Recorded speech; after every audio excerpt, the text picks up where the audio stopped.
everybody, and welcome to another episode of Did I Save? It's a podcast where we talk about games past, present, and future. And today, after our top 5 list is finally finished, we're going to do something a little bit different. We're going to talk about the seemingly meteoric rise in the survival game genre.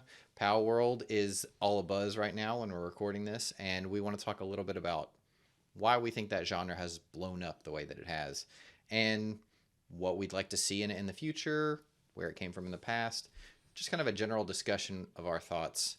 We did a little bit of digging. I think the first thing that we really hit on as something that fully fits into that genre is a game called Unrealworld, which originally was made in like 1992. Yeah, the year I was born is when this game Okay, I think I just grew a bunch of gray hairs hearing you say that. I am the youngest amongst us. Indeed. Yeah. Oh, thanks for rubbing it in. But I think I have more gray hairs than Taylor.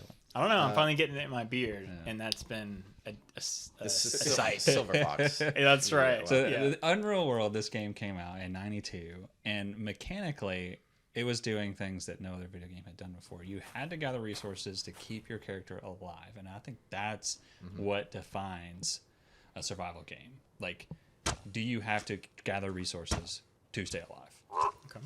I think that's what makes it a survival game. Now, there's tons of different types of survival games, but if you want to call it a survival game, I think that's what it has to have.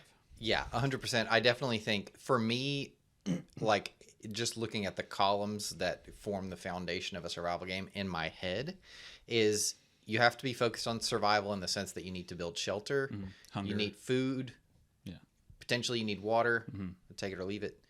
But there needs to be some element of exploration, I think, which is part of the resource gathering, because there's a lot of crafting that goes into building a shelter or building things that provide resources for you, like clean water. Yeah. Well, I think it's interesting is because, Jared, when you pitched this idea, I, out of the group, have the least amount of survival game experience.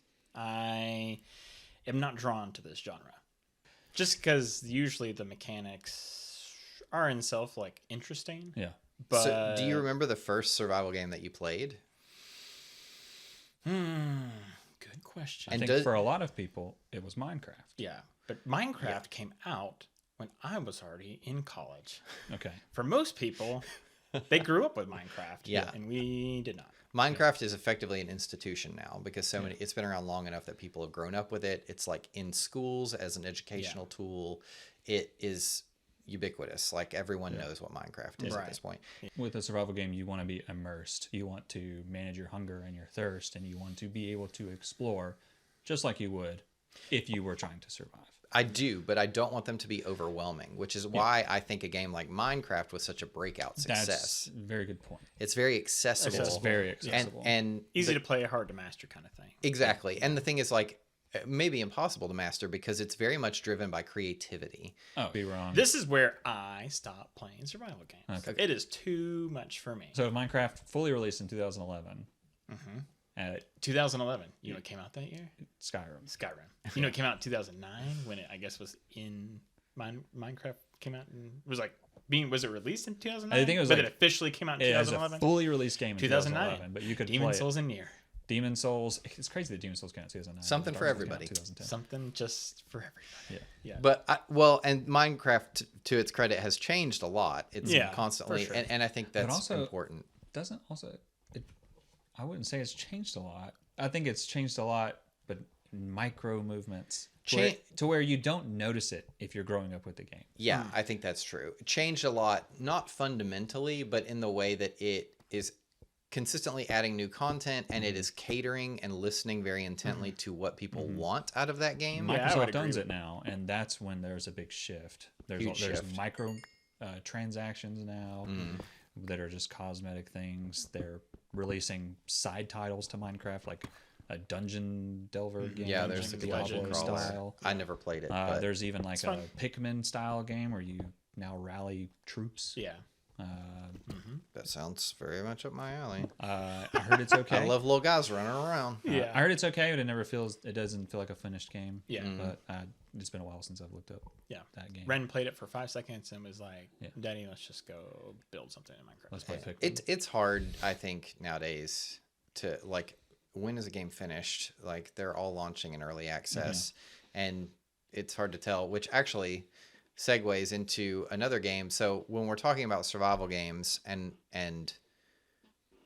I'm really trying to get at the heart of like what makes them compelling. Like why do they seem to be so popular? And for me, I think part of that is illustrated in Ark, which is a game that probably the survival game that I've played the most.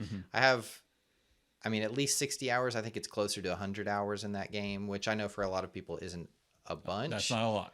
But it's not a lot, especially in a survival game, because when you're starting out, you are literally punching trees to get wood, and then you're making tools to make that more efficient. It is a game about efficiencies. Yeah. That is what you want to do. Well, it's like, it's not the first like online game I've played, but it's the first game that is always, like your character is always online that I've played. Like when I played WoW, when I logged off, didn't have to worry about my game, but with Ark, your character just falls asleep when you log off.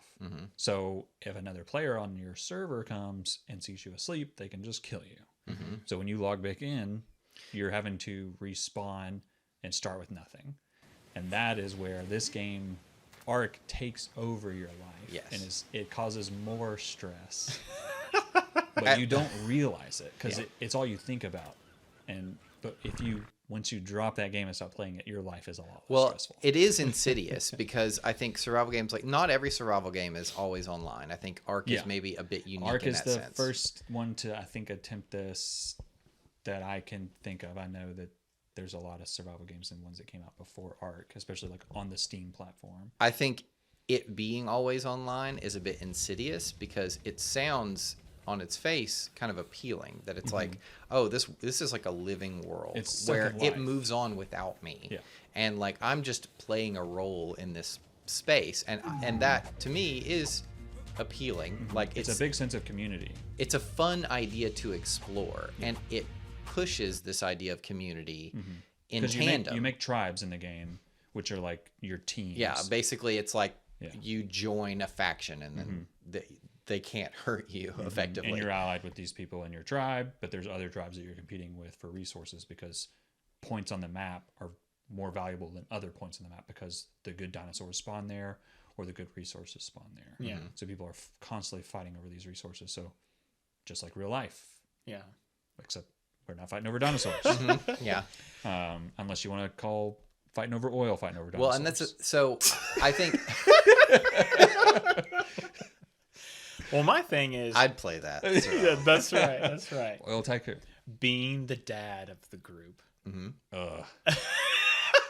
Sorry, I wasn't we going to haven't say had anything kids. out loud. No. I'm just saying. It's just like But my gross. time my time to play games is so limited I see what you mean. that when I have time to play games, I want to just enjoy playing a game and play most of the survival games now. I don't want that. I don't want to have a good time. I want to have a horrible time. Yeah. I'm here for a long time, not a good time. What do you think? I have kids or something?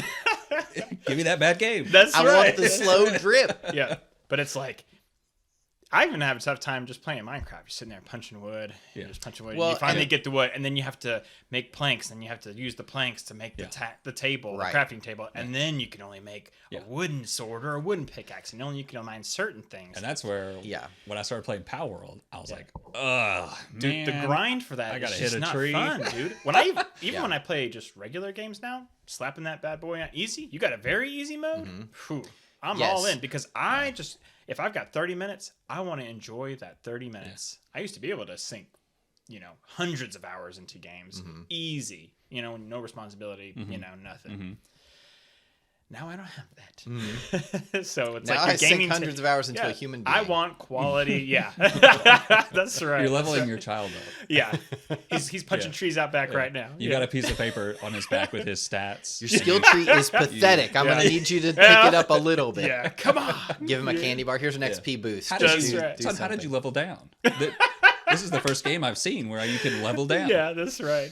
Right. Tattered shirts and jeans, feet sticking through his shoes. Yeah. Dad, I don't want to be an RPG anymore. Well, that's too bad. How did you make an F on That's this too test? damn Look at your intelligence level.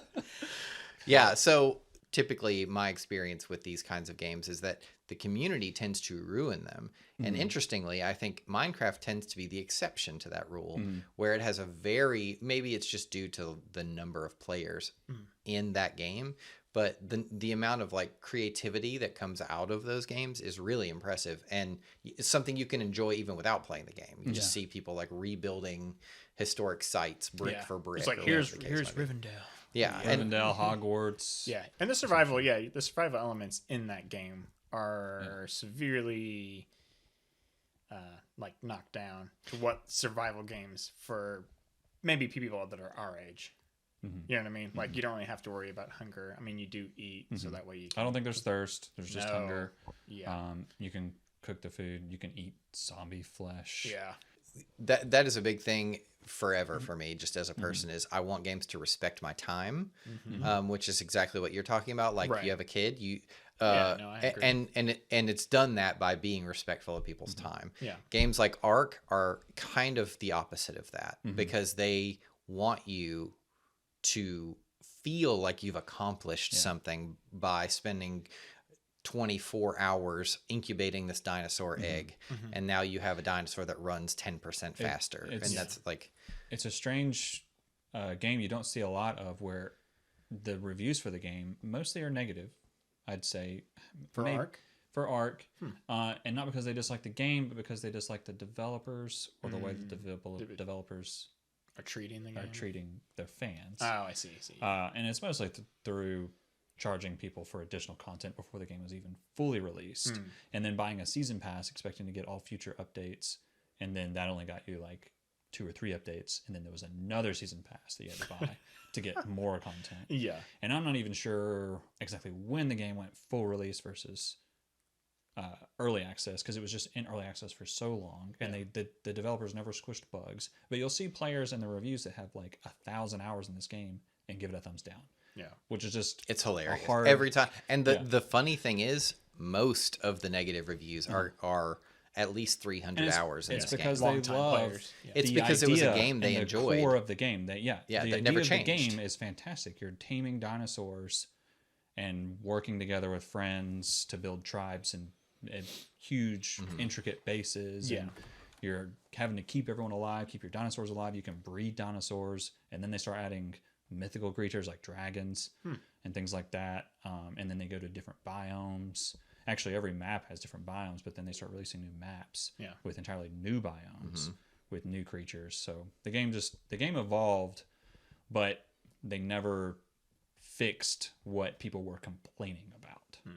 And that's why I played it for 100 hours. Yeah. So, but I think that's like... It takes a long time to figure out you don't want to play this game. That's part of the problem, I think, and that's why I'm so fascinated with how this genre has become so popular. Yeah. Because on its face, when you tell someone what you do in this game, at no point is anyone like, I can punch a tree and get wood. I'm in, say no more. Yeah. Right. Every step of this process sounds like, this just sounds like a job. Like, this just sounds like work. So for you guys, do you see any through line in the successful games in this genre, that like any attribute of them or element of it that is present in all these games that are so successful, that you think pushes them above the rest of the games in this genre? Because there are dozens of survival games coming out every month. Yeah.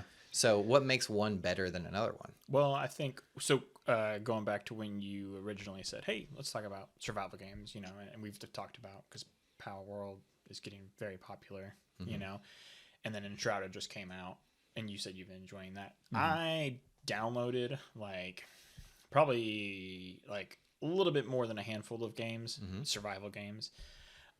We appreciate your sacrifice. That's right. Exactly. Yeah. So a couple on Xbox, some on the Switch, and then some on the PS5 or whatever, and just to try them out.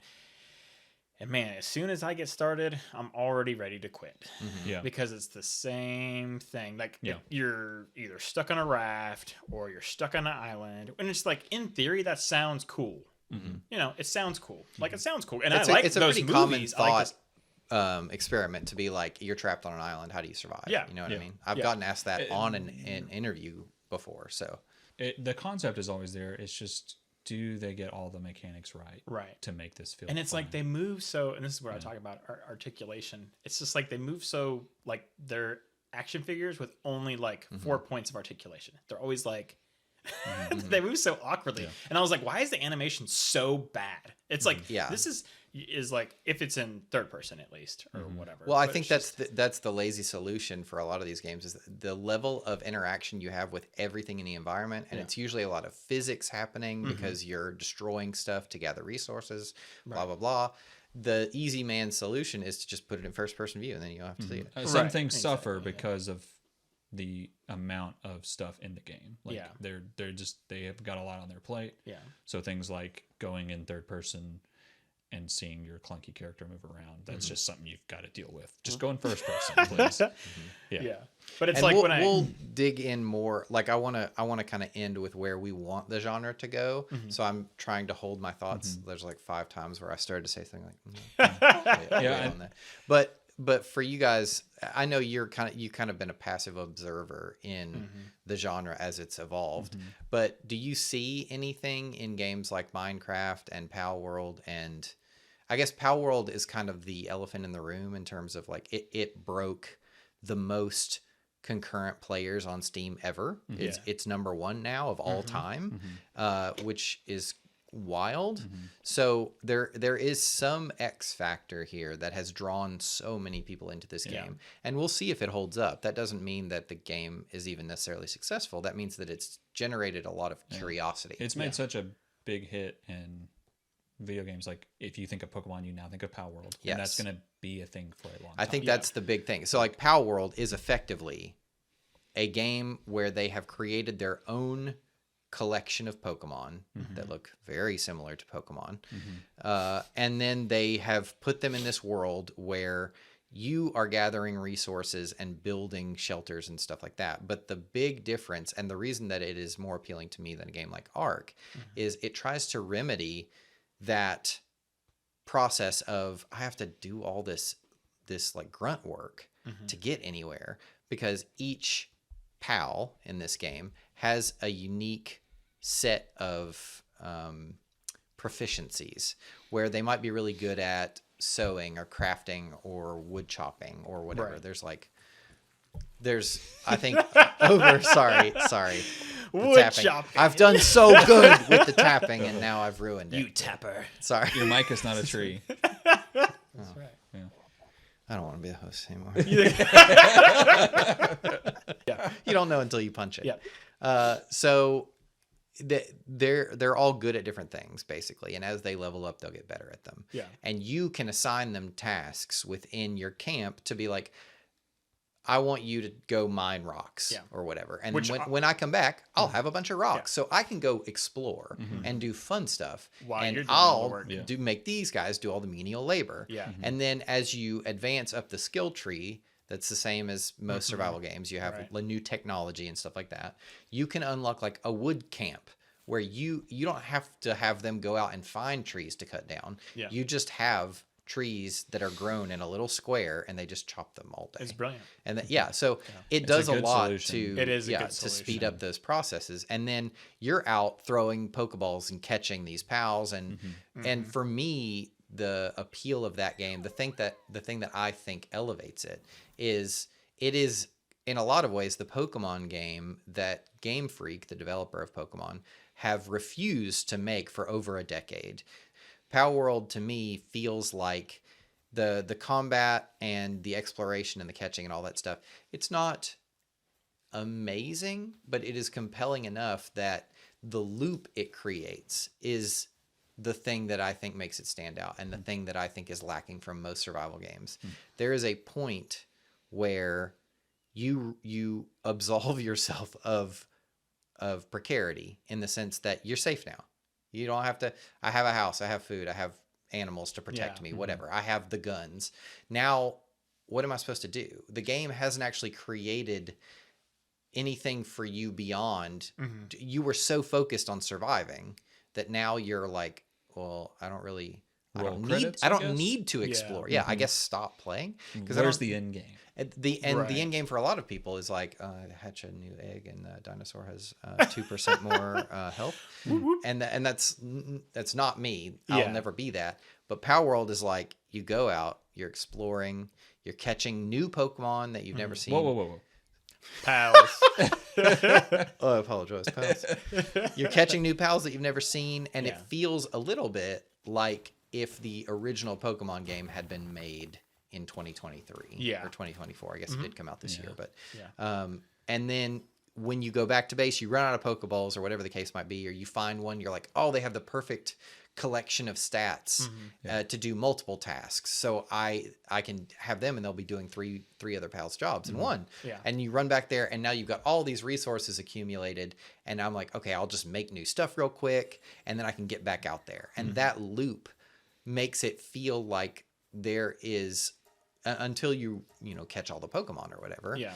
It makes it feel like there is something worth doing that isn't just surviving. Yeah. And a game like Ark, you could argue, well, you catch the dinosaurs. That's the whole point. Well, with Ark, it's the tribes competing. Like you're always going to have that. Like Yeah, and maybe people are just more competitive than me, but in a Yeah. game like Ark, when you're not online, someone else or a group of other people can come in and literally destroy every single thing you've ever built or tamed or bred or whatever. which is why people still play it because they have to start over. I from would not. scratch. That's when I leave the thumbs down review Yeah, on Steam yeah. after Yeah. 400 it's about hours. revenge. But I think that comes from another really critical part of what makes a survival game successful is that you have to. I hate to use this genre because it's such a loaded term at this point, but games that act as like a live service where they are the goal of a live service game is to come out at a set cost and then you pay money either through microtransactions or a season pass or whatever, and they're making money. Hello, I like money. What inspired you to build a second Krusty Krab right next door to the original? Money. Okay, And Diablo 4. but they're not getting money from the sale of the yeah. game. They're getting money from They'll give you the game on the cheap, sometimes free. sometimes free, With the hope that you will put money Diablo in is if the you like it. exclusion of that. They charge you like 60, 70, $80 for a copy, and then you also have to. I think dish we've come out. full circle on Diablo 4 because it has horse armor now that is $65. Yeah. But what I'm talking about is very much in the vein of what Minecraft has done is like be very attentive to what people are talking about on the game. Be mindful of like what feels like a good value, blah, blah, blah. And with a game like Palworld, I think it's already baked in. All you need to do is release new pals. That's what the Pokemon structure is already, right? Yeah. So if they can manage to do that well, while they continue to expand what your actual options are, Yeah. I think that is a core tenet of what makes a good survival game versus Yeah, no one wants Palworld 2. They want more content for Palworld. they want Yeah. what Destiny claimed it would do, which is they wanted a game that was going to last for 10 years. Well, And see, all you'd have to do is buy Yeah. expansions. I mean, the difference with Palworld is if you just say, hey, this is a survival game with Pokemon, because Pokemon is not on any other platform other than Nintendo. So you immediately open this whole floodgate for all of these. That's a great point. Other Is that people. like I wonder how many, another key part is that it is free to play if you have a subscription to Microsoft's Game Pass. Game Pass. If you have the PC Game Pass, you can Yes. play it on PC. So Yeah. you make a good point that like people who maybe couldn't afford a Nintendo Switch or played a Pokemon game a long time ago, Right. and now it like feeds itself that now all the buzz is so high that even more people want to play it, and it just keeps snowballing. All the people who like survival games, all the Pokemon fans, all coming together in this one game. Yeah. And that's why it hit the most concurrent players at a time. Yeah. It's interesting to talk about like what makes a survival game successful to us versus unsuccessful, and then look at Palworld through that framework, because what it seems like it's boiled down to me is not necessarily that Palworld is doing the things that make survival games successful, which is understandable because it hasn't been out that long to prove itself, but it's actually a lot of like people who maybe don't have access to the Pokemon games, haven't played in a long time, Yeah.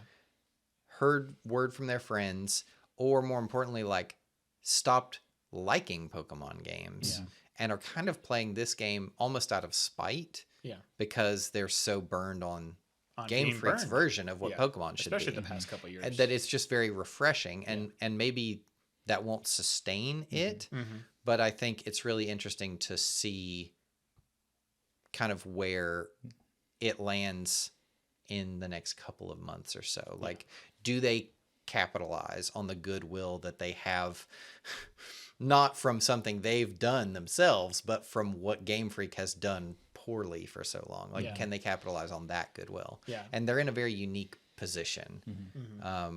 But I think the question of, do they represent a successful survival game is still up in the air. Yeah. Well, and that's one thing that I like when someone's pitching Palworld, they just say Pokemon with guns.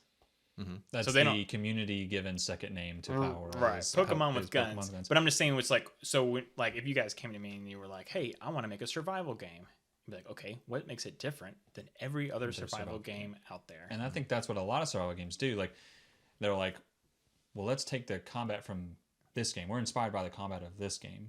Let's put a survival spin on that. Like, let's take Elden Ring's combat or like Fable's combat and put a survival spin on it. And Palworld does a great job at, I don't know if you call it stealing or just taking or borrowing or inspired by, like they straight grab up the plagiarism. best thing. Yeah, they grab the best things from it. Like if you look at the UI, it is almost to a T Ark's UI. Like the technologies that you learn, and all that. They even use the same colors, like that blue and like bright blue, light blue color scheme on their inventory. It's crazy. There's no shortage of accusations being thrown at Palworld. You can, when you first open up into the world, you immediately think of Breath of the Wild. That's very you're looking at 100%. some of the ruins. You're thinking of Elden Ring. Some the of sounds. They just threw everything into a sounds. blender and was like, money. And it's What's gonna make money? And that's it's obviously very smart and has paid off. It has. They just looked at what was successful and took the best part of those things, like the reasons why these games are successful. They took those reasons, put them into this game. 100%. And a lot of people play Palworld just because it's trending. Yes. Yeah, that's true. Right. It's because they're content creators. They're recording their footage. They're uploading it and things like that to get views. So no, I agree. Yeah. You're not a big fan of them, but what would it take? Yeah. Well, Palworld has Where do you want them to go?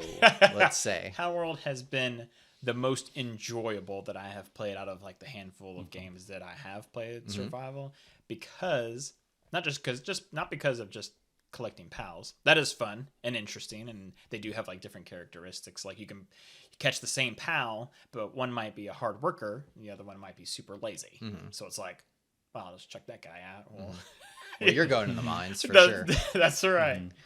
But it's because, like you were saying earlier, you can make your own like stone pile and then a tree pile and then you know what I mean, and then they can constantly craft for you, so they do all the heavy lifting and you can just go enjoy and explore. However, in saying that, one reason that I've stopped playing it is because it's like, well, what else is there? It's like, okay, I'm hungry, and then I go explore and catch another pal, and then it's like, now what? It's like and I really, really enjoy story-driven stuff. Not saying that you don't. You want a challenge. You like story, but you want a challenge. I think is that like you also enjoy a challenge. I don't care about a challenge. I want to be mentally challenged in terms of like the story that you're telling or the content that I have to wrestle with. But I don't necessarily even want a game to be hard, because I feel like that often I drop off. I'm like, unless the story is just that good, which sometimes I just Google. If the someone tells story. me to get good, I'm like, sir, you are absolutely right.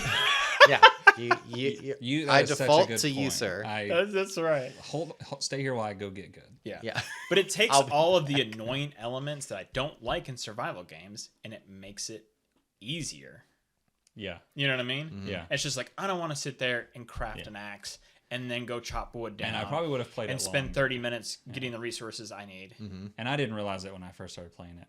But as soon as I started chopping a tree, I was like, okay, I'm kind of over survival games. Yeah. I don't really want to play this much longer, but Yeah. it's the thing that's trending right now. Well, Let me give it a go. Yeah. You told me, I asked you if you wanted to play Palworld, and you're like, well, I'm saving my survival genre energies for Enshrouded. So do you feel like that game, does that game keep the torch lit for you for these games? Well, it's a little frustrating because, and not that I want it to be a different way, but Enshrouded is early access in the way that they are holding back the full game. Much like Baldur's Gate 3 did, where when it came out early access, you could play Act 1, and then that's all they wanted you to have access to. They didn't want to see the rest of the game until full release. And that's what Enshrouded is doing. So I've pretty much played all there is of Enshrouded right now. Okay.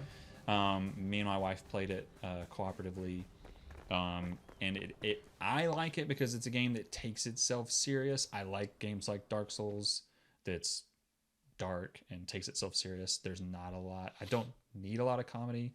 I'll go play a different game. I'll go play. Yeah. Yeah. What's that game called? Shoot. The jazz robot game. Jazz Punk. I'll go play Jazz Punk. Punk.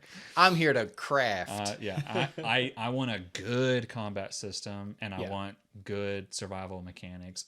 And the thing I love about survival games the most is, does the base building, how fleshed out is the base building? What are the ways I build my base?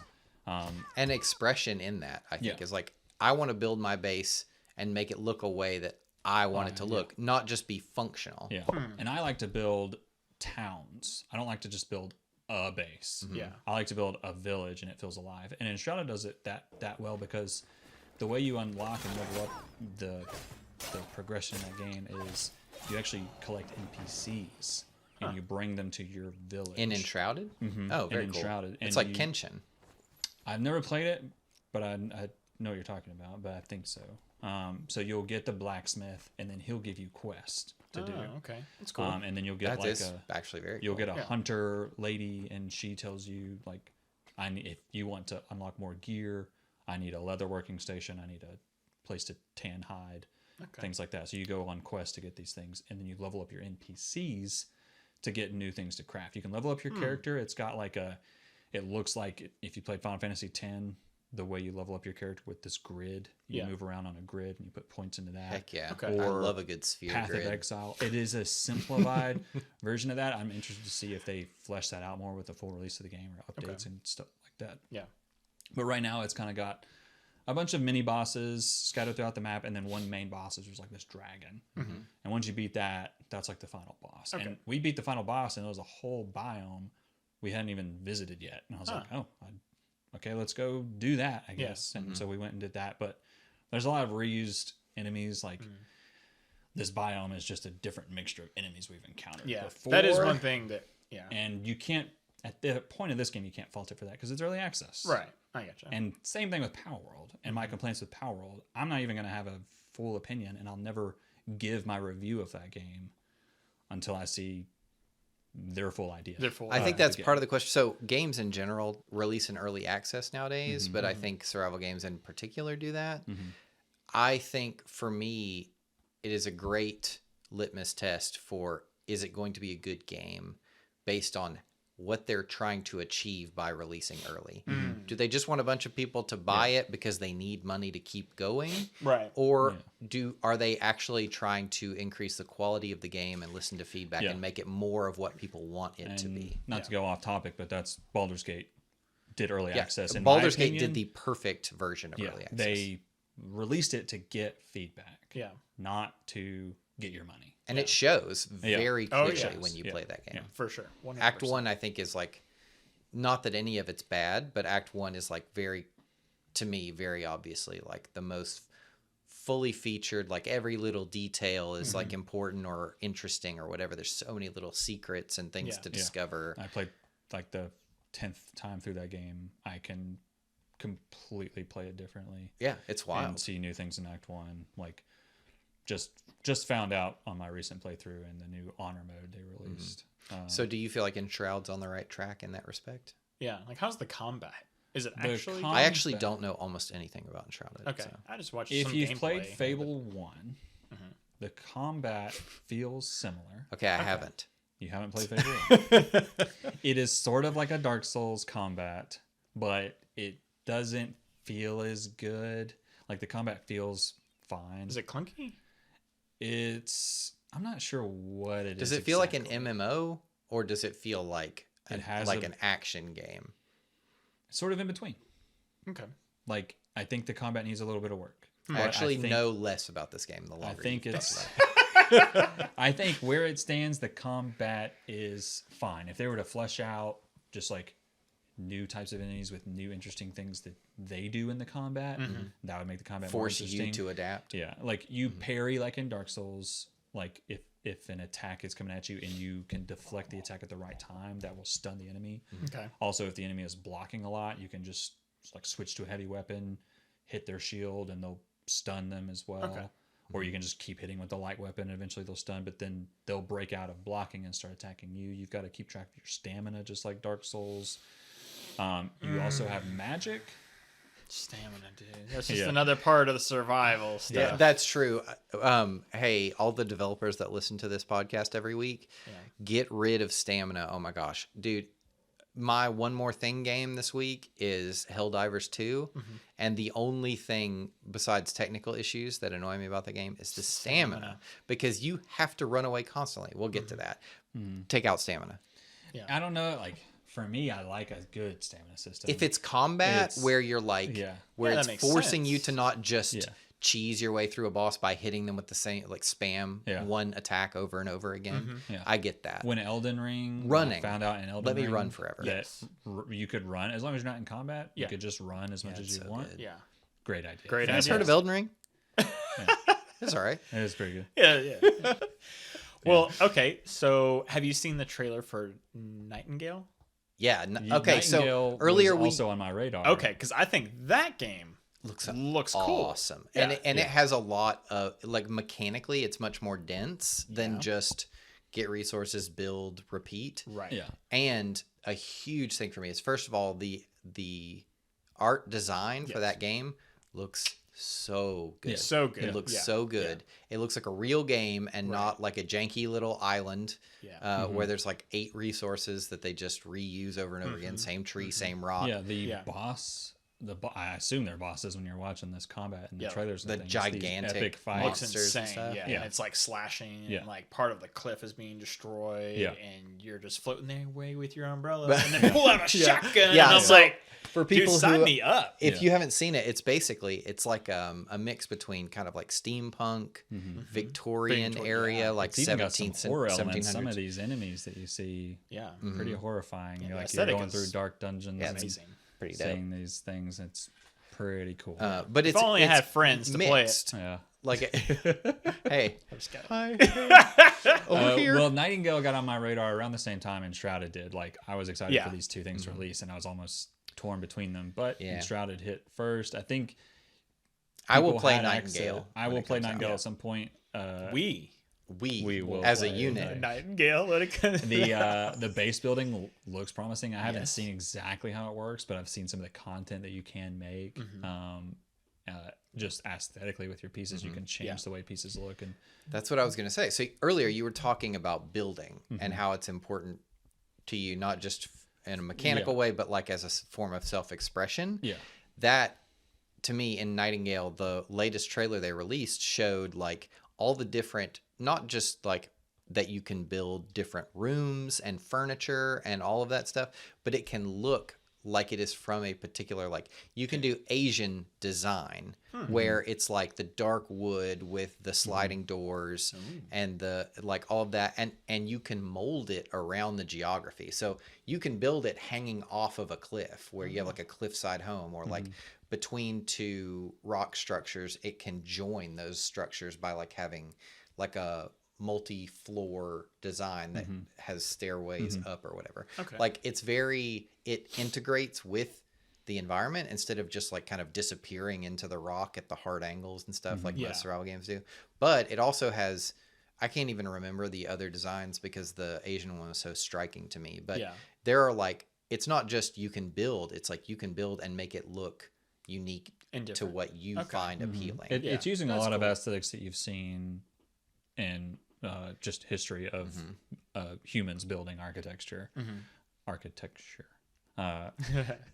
It was in there. Yeah. Hidden away. Yeah. Yeah. So it'd just be interesting to see what you can do, and that's honestly when I see a survival game. Yeah. That's what I want to see first is how much creative freedom do I have in the building? How easy is it to get my creative idea out there? Yeah. Is this a clunky building system? Right. Well, out of the three of us, you are the artiste. That's true. So, see, because when You're the one most capable look of at bringing vision to life. yes, exactly. So when I like, I'm not a graphic snob. Like the survivalists on Switch, the survival game with pixel graphics, and you guys just know I don't like pixel graphics. Minecraft, I don't think it looks good. I just think it looks. I don't think many people think it looks good. It's the But mechanics. it's the that simplicity. people- Yeah. However, when I build a house, you should see my house in Palworld, man. It is. Let's go look at it right now. It is a big old box, and that's my house. It's got stairs, and it's got a second story, and that has a big old box. So I just creatively, my mind does not work that way. Well, I think part of it is that the game is asking you to be in a survival state of mind. And what that means is, I got to get these walls up. It's almost nighttime. I got to build the biggest box I can build. You're not worried about I don't have time to build that second bathroom. Yes, exactly. You're like, no, not the porcelain fixtures. Right, Rock. A toilet? Hole in the But ground. when I saw when you mentioned Enshrouded, and I went to look at it, and I saw the crazy stuff that people were doing, I was like, man, this is something that Ryan would like because of all that stuff. I've got like towers that I like hook shot up to, and like I need to go to my kitchen. Yeah. The hook shot I've got a cool. bridge with hanging hook shots underneath, like to get from one side of my village to the other. You can just Spider-Man your way across my village. I love that you have public transit built into your into your little town. So what makes? Because I know you've had a lot of experience with survival games. What makes Enshrouded better? Or does it? Or is it? Or what would you want to see something For me, it's like is it what too I early to want. tell? It's what I want from a survival game. It's got good combat. I wouldn't say perfect combat. Yeah. We'll see where that goes. compelling combat. The compelling combat. Yeah, like I have fun with the combat. I think it feels good. And then it's got different ways to approach combat. It's got magic. It's got like dexterity, things like bows, and you can like wield different types of melee weapons and have different types of magic. And they handle magic in a weird way where you craft the spells. So you craft your ammo for spells. Interesting. But then you can also do quests to get a spell that has unlimited use. Like I've unlocked a frost spell that has unlimited use, but it's a little weaker than if you were to craft the better frost spells. It's kind of like scrolls versus like in Divinity or Baldur's Gate. Yeah. And interesting. There's like a healing class, and I have my character right now is like a paladin type guy where I've invested a little bit into healing, but I don't cast healing spells. I just have a passive healing that heals my group. Okay. But I've given up a little bit of my strength to do that because I could have been just leveling up strength. But at the core, my character just fights with a big mace. Interesting. And So unlike you. Heavy armor, heavy weapons. Yeah. Yeah. Here comes A little Ryan. bit of healing. Yeah. You've been made, Ryan. We figured you out. Yeah, I guess so. So what The thing I like about Enshrouded the most is the building. You can place brick by brick and design your things the way you want. The only thing I'm missing is curves. But it is co-op. Yeah. It's up to see that. Yeah. I think it's 4 players. Okay. I think. Yeah. Per server? I could be totally wrong. So it's all players versus the environment. It's not players. Yeah, versus it's players. strictly PvE from what I understand. Yeah. They may. Which also signed me up. I would much rather play against a bunch of random It does enemies get rid. I will say, once you're done with the game, it's like you're done with the game because with no PvP,